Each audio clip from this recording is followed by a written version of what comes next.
나는 은퇴 후 조용한 일상을 즐기고 있었다. 평생을 직장에서 일하며 쌓은 경험과 경력이 있었지만 이제는 책을 읽고 산책을 즐기며 느긋하게 시간을 보내는 것이 최고의 행복이었다. 하지만 어느 날 예상치 못한 전화 한 통이 내 일상을 흔들었다. 안녕하세요. 김영수 선생님 맞으신가요? 저는 중소기업 성진테크의 대표 최민수라고 합니다. 저희 회사에서 선생님의 경력을 활용해 사장직을 맡아주셨으면 해서 연락드렸습니다. 처음에는 의심이 들었다. 은퇴한 나를 대상으로 이런 제안을 하는 것이 현실적일까 하는 생각이 들었지만 동시에 오래전부터 내 경험이 인정받고 있다는 느낌에 마음 한켠이 설레었다. 전화를 받자마자 목소리는 부드럽고 확신에 차 있었다. 나는 순간 긴장과 기대가 뒤섞인 감정을 느꼈다. 전화를 끊고 나서도 머릿속은 복잡했다. 정말 내가 다시 기업을 맡게 될까? 이제 은퇴 생활을 포기해야 하나? 곧이어 이메일이 도착했다. 계약서 초안과 회사 소개 자료, 주식 옵션 설명서까지 첨부되어 있었다. 화면을 열어보니 사무실 사진과 직원들의 단체 사진, 투자 관련 자료들이 나열되어 있었다. 나는 화면 속에서 경영자로서의 내 모습을 상상하며 긴장이 되었다. 동시에 조금씩 의심이 스며들었다. 사진은 사실일까? 자료는 진짜일까? 하지만 경험이 나를 설득했다. 수십 년간 수많은 계약과 인사, 재물을 다루었던 나는 문서를 검토하며 큰 문제는 없다고 판단했다. 나는 서류를 꼼꼼히 읽으면서 조금 더 시간을 두고 결정해야지라는 마음을 가지려 했지만 설렘과 욕망이 점점 마음을 지배했다. 며칠 후 전화통화가 다시 걸려왔다. 김영수 선생님, 계약은 간단합니다. 초기 운영 자금과 계약금만 입금하시면 바로 시작할 수 있습니다. 회사 방문은 선택사항이지만 가능하시다면 오시는 편이 좋습니다. 나는 잠시 숨을 고른다. 내 손이 약간 떨린다. 계약금을 보내야 할까? 아니면 잠시 더 기다려야 할까? 머릿속에서 수없이 장단점을 계산한다. 동시에 마음속에는 두려움이 존재한다. 혹시 사기일 수도 있지 않을까? 하지만 목소리와 이메일의 세부 사항들은 매우 그럴듯했다. 나는 자신을 다독였다. 내가 수십 년 경력을 쌓은 사람인데 이런 일에 속겠는가? 그날 저녁 나는 집안에서 천천히 앉아 결정을 내리기로 했다. 창밖으로 보이는 저녁 노을과 가로등 불빛, 멀리서 들려오는 자동차 소리와 바람에 흔들리는 나뭇잎 소리가 마음을 진정시키려 했지만 긴장감은 쉽게 사라지지 않았다. 결국 나는 초기 계약금을 송금하기로 마음먹는다. 손이 떨리면서도 계산기를 두드리며 금액을 입력했다. 이제 정말 시작되는 걸까? 송금 버튼을 누르고 나서도 마음은 안정되지 않았다. 머릿속에는 수많은 상상이 펼쳐진다. 사무실에는 실제 직원이 있을까? 계약서 내용이 진짜일까? 내 경험을 믿고 이런 제안을 한 사람은 정말 신뢰할 수 있는 사람일까? 동시에 은퇴 후 조용한 생활을 포기하고 다시 회사 일을 시작해야 한다는 책임감이 무겁게 다가왔다. 그 다음날 성진테크라는 회사의 담당자가 찾아와 사무실을 안내해 주겠다고 했다. 나는 미리 준비한 서류를 챙기고 집을 나섰다. 길을 걷는 동안에도 마음은 불안과 기대 사이를 오갔다. 설마 내가 속는 건 아닐까 아니, 설마 여러 번 스스로를 다독이며 눈앞에 펼쳐질 상황을 상상했다. 사무실에 도착했을 때 겉보기에는 일반적인 중소기업 사무실처럼 보였다. 로비에는 작은 소파와 안내 데스크, 회사 로고가 걸려 있었다. 담당자는 친절하게 웃으며 안내를 했다. 그러나 내 눈에는 작은 의심이 점점 커졌다. 복도에는 거의 사람의 모습이 보이지 않았고 직원들의 발걸음 소리도 거의 들리지 않았다. 사무실 내부는 사진 속 모습과 조금 달랐다. 그 순간 내 심장은 빠르게 뛰기 시작했다. 혹시 이게 전부 가짜는 아닐까? 하지만 경험은 나를 안심시키려 했다. 분명 내가 지나치게 의심하는 것일 거야. 계약은 분명히 안전해. 나는 스스로를 설득하며 안내를 따라 사무실을 둘러본다. 내부를 둘러보는 동안 작은 사소한 불일치들이 눈에 들어오기 시작했다. 직원들이 거의 보이지 않고 컴퓨터 화면에는 화면 보호기만 켜져 있었다. 로비에서 들은 전화통화도 반복되는 녹음 음성처럼 느껴졌다. 하지만 나는 마음속으로 자신을 계속 안심시켰다. 이제 시작일 뿐이야. 조금만 더 확인하면 된다. 나는 사무실 한쪽 구석에 앉아 서류를 다시 확인하며 사장으로서의 역할을 상상한다. 하지만 동시에 머릿속에는 미묘한 긴장과 불안이 계속 맴돌았다. 은퇴 후 새로운 도전을 향한 설렘과 사기일 수 있다는 두려움이 교차하며 나를 압박했다. 사무실을 둘러보고 나서도 내 마음은 편치 않았다. 직원이 거의 보이지 않는 복도, 반복되는 전화기 소리, 그리고 컴퓨터 화면의 반복적인 움직임까지. 처음에는 사소한 불일치라고 넘기려 했다. 하지만 마음 한켠에서 느껴지는 미묘한 긴장감은 점점 커져만 갔다. 며칠 후 담당자 최 씨에게서 연락이 왔다. 김 사장님, 초기 자금과 운영 자금을 확인해야 합니다. 계좌를 다시 한번 확인해 주시고 가능한 오늘 안에 송금 부탁드립니다. 나는 잠시 손을 멈추고 깊게 숨을 들이마셨다. 송금을 해야 하나 말아야 하나. 머릿속에서 수없이 계산한다. 은퇴 후 평생 모아온 저축이 한순간에 사라질 수도 있다는 두려움과 사장으로서 새롭게 시작할 수 있다는 설렘이 뒤섞였다. 마음속에서는 끊임없이 고민이 이어졌다. 결국 나는 송금을 진행했다. 손이 떨렸고 심장은 빠르게 뛰었다. 송금 버튼을 누르기 전 마지막으로 계산기를 확인하며 설마 이럴 리가 없어라고 되뇌었다. 그러나 직장 생활 내내 쌓아온 신뢰와 경험이 나를 어느 정도 안심시키기도 했다. 문서도 꼼꼼히 확인했잖아. 계약서도 이상 없어. 송금 후 최 씨가 다시 연락했다. 이번에는 더 많은 서류 제출을 요구했다. 사업자 등록과 초기 직원 계약, 세금 관련 자료를 빠르게 보내주셔야 합니다.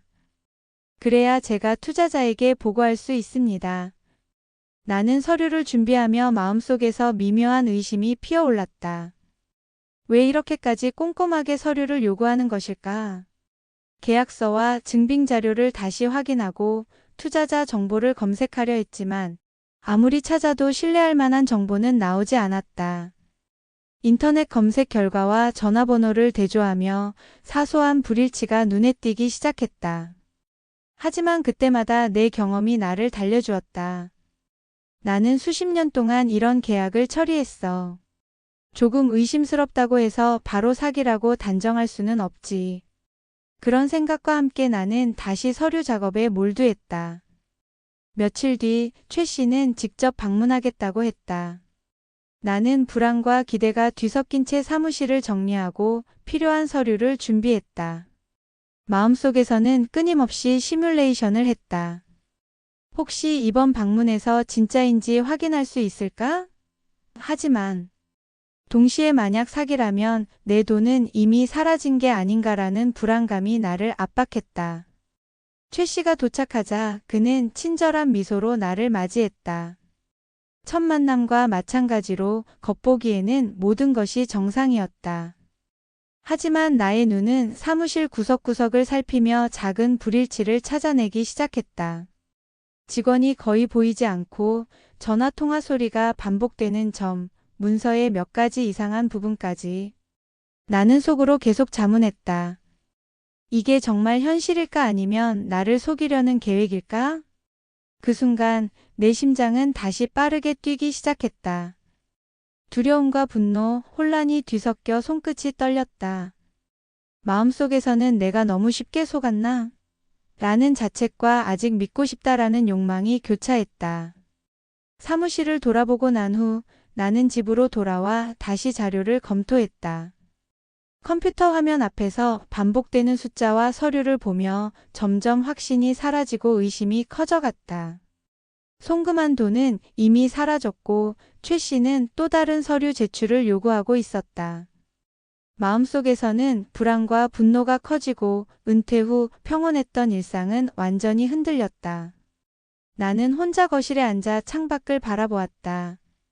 바람에 흔들리는 나뭇잎 소리, 멀리서 들려오는 자동차 소리, 집안의 작은 전자기기 소리까지 모든 것이 나를 더 긴장하게 만들었다.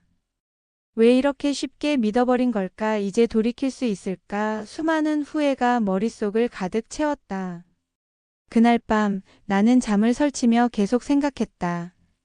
사무실과 서류, 전화통화까지 모든 것이 너무 정교하게 계획된 사기였던 것 같았다. 은퇴 후 평온하게 지내고 싶었던 마음과 경험을 살려 다시 시작하고 싶은 욕망이 교묘하게 맞물려 나를 속인 것이었다. 심장은 아직도 빠르게 뛰고 손바닥은 땀으로 젖어 있었다. 내 마음속에는 의심과 두려움, 분노가 뒤섞여 쉬지 않고 회전했다. 며칠간 계속된 불안 속에서 나는 결국 주변 지인들에게 도움을 청하기로 했다. 은퇴 후 혼자 생활하면서도 자부심이 강했던 나는 스스로 해결하려는 마음이 컸다. 그러나 이번 사안은 내 경험만으로는 도저히 판단할 수 없었다. 첫 번째로 연락한 친구는 즉시 의심을 표했다. 영수야, 그 사람들 혹시 사기 아니냐? 은퇴한 너를 노린 것 같은데. 나는 처음에는 부정하려 했다. 아니야, 내가 꼼꼼히 살폈는데 설마 하지만 친구의 말이 머릿속에서 점점 설득력을 얻기 시작했다. 곧이어 인터넷 검색과 전화번호 조회, 회사 등록 정보를 확인했다. 검색 결과는 충격적이었다. 등록되지 않은 사업자 번호, 가짜로 만들어진 사무실 주소, 연락처는 이미 여러 피해 사례에서 언급된 번호. 그제야 나는 숨을 크게 들이마시고 심장이 빠르게 뛰는 것을 느꼈다. 내가 사기를 당한 거야? 온몸에 힘이 빠지고 머릿속은 하얗게 비었다. 수십 년간 쌓아온 경험과 신중함이 무너지고 스스로에 대한 자책감만 남았다. 내 머릿속에서는 지난 며칠간의 기억들이 빠르게 재생됐다. 첫 전화, 부드러운 목소리, 이메일로 받은 계약서와 투자 자료, 사무실 방문 때 보았던 직원들과 로비 모습. 모든 것이 철저하게 계산된 사기극이었다는 사실이 이제야 실감났다. 나는 분노와 슬픔, 당혹감 속에서 여러 번 손을 부들부들 떨었다. 왜 이렇게 쉽게 믿어버렸을까? 은퇴 후 경험이 나를 방심하게 만들었잖아. 내 머릿속은 자책으로 가득 찼지만 동시에 분노가 서서히 치밀었다. 내 돈, 내 시간, 내 신뢰를 이렇게 허무하게 빼앗다니. 그날 밤 혼자 방에 앉아 은행 거래 내역과 송금 기록을 다시 확인했다. 모든 것이 증거로 남아 있었지만 이미 사라진 돈을 되돌릴 방법은 거의 없었다. 나는 창밖을 바라보며 불빛이 깜빡이는 거리를 바라보았다. 바람에 흔들리는 나뭇잎, 멀리서 들려오는 자동차 소리, 가로등 불빛이 모두 나의 무력함과 충격을 강조하는 듯했다. 다음 날 경찰서와 금융기관의 문의를 시작했다. 서류와 증빙 자료를 제출하고 상담을 받으며 겨우 마음을 다잡았다. 하지만 그 과정에서도 충격과 분노는 쉽게 가시지 않았다. 왜 나는 이렇게 쉽게 속았을까? 은퇴 후 안전하다고 생각했던 내 생활이 이렇게 무너질 수 있단 말인가? 머릿속에서 그 생각이 계속 반복됐다. 나는 점점 사기 피해 사실을 받아들이기 시작했다. 하지만 동시에 현실적인 고민이 밀려왔다. 이제 은퇴 후 남은 시간과 재산을 어떻게 지켜야 할까? 한편으로는 다시는 이런 일에 휘말리지 않겠다는 다짐이 생겼다. 은퇴 후의 평온함, 안락함을 지키는 일이 얼마나 중요한지 이번 사건은 생생하게 보여주었다. 그날 밤 나는 다시 한번 사건의 전체 과정을 되짚었다. 처음 전화, 설득, 계약서, 송금, 방문. 점점 늘어난 요구사항과 사소한 불일치. 마지막 사무실 방문에서 느낀 석연찮음. 모든 것이 완벽하게 계획된 사기였다. 나는 내 경험과 신중함에도 불구하고 속았다는 사실에 깊은 충격을 받았다. 마음을 추스르고 가족과 친구에게 이번 일을 알렸다. 그들의 위로와 현실적인 조언 덕분에 조금씩 마음을 다잡았다. 돈은 일부 잃었지만 더 큰 피해를 막을 수 있었다. 이 사건은 나에게 은퇴 후에도 끊임없이 경계하고 주변과 소통하며 판단해야 한다는 교훈을 남겼다. 나는 방 안에서 천천히 숨을 고르며 다시는 이런 일이 반복되지 않도록 마음속으로 다짐했다. 은퇴 후에도 경험과 지식만 믿고 방심하지 말자. 작은 의심이라도 무시하지 말자. 심장은 여전히 빠르게 뛰었지만 마음속 한켠에는 차분함과 경각심이 자리 잡았다. 사기 피해 사실을 받아들이고 난 뒤 내 일상은 한동안 혼란스러웠다.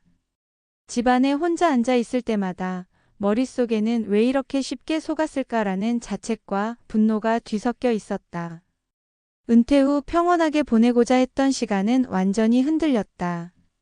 하지만 마음 한켠에서는 차분히 정리해야 한다는 생각이 조금씩 자리 잡았다. 나는 먼저 금융기관과 경찰서에 신고하고 송금 내역과 서류를 정리했다.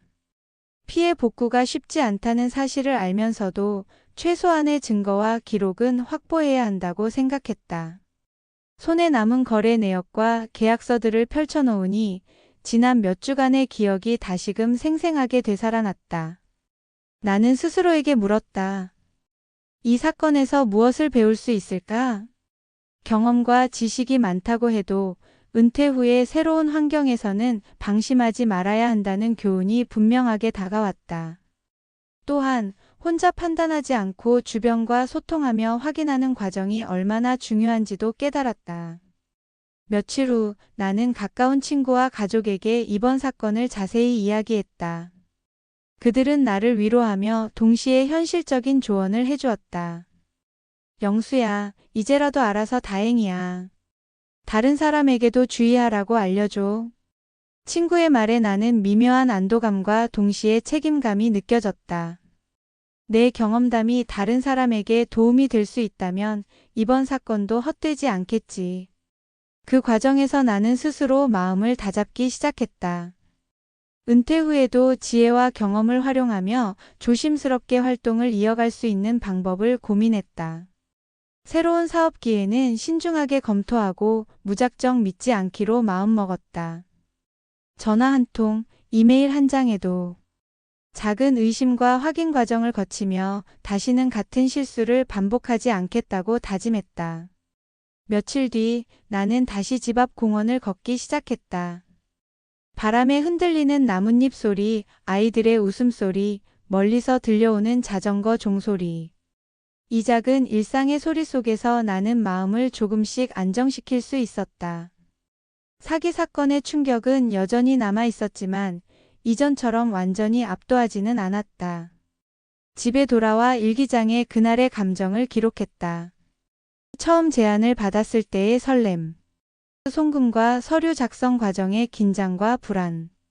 사기 사실을 알게 되었을 때의 충격과 분노. 주변의 조언과 도움으로 조금씩 회복하는 과정.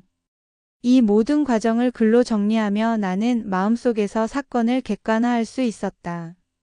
이번 사건은 나를 시험한 것과 같다. 이제 나는 더 현명하고 조심스러워질 것이다. 스스로에게 위로를 건네며 나는 은퇴 후의 삶에서도 안정과 평온을 지키는 법을 배웠다. 시간이 지나며 나는 조금씩 일상으로 돌아왔다. 책을 읽고 산책을 하고 친구와 커피를 마시며 담소를 나누었다. 하지만 마음속에는 항상 작은 경계심이 자리 잡았다. 다시는 이렇게 쉽게 속지 않겠다. 마지막으로 나는 은퇴 후의 삶에 대한 새로운 계획을 세웠다. 금융 거래와 투자에서 보다 신중하게 행동하기. 새로운 제안이나 기회가 있을 때 반드시 주변과 상의하기.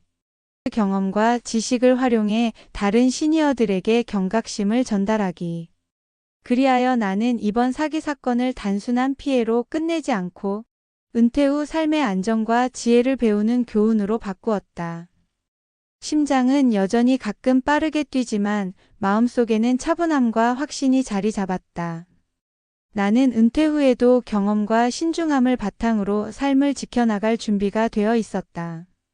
오늘 이야기를 통해 우리는 경험과 지식만으로는 모든 위험을 막을 수 없다는 것을 배웠습니다. 은퇴 후의 삶도 마찬가지입니다. 작은 의심도 무시하지 않고 주변과 소통하며 신중하게 선택하는 것, 그리고 실수로부터 배우는 지혜가 결국 우리를 지켜줍니다. 삶은 계속되고 우리는 또 다른 날을 맞이하게 됩니다. 오늘의 이야기가 조금이나마 여러분의 선택과 안전에 도움이 되길 바랍니다.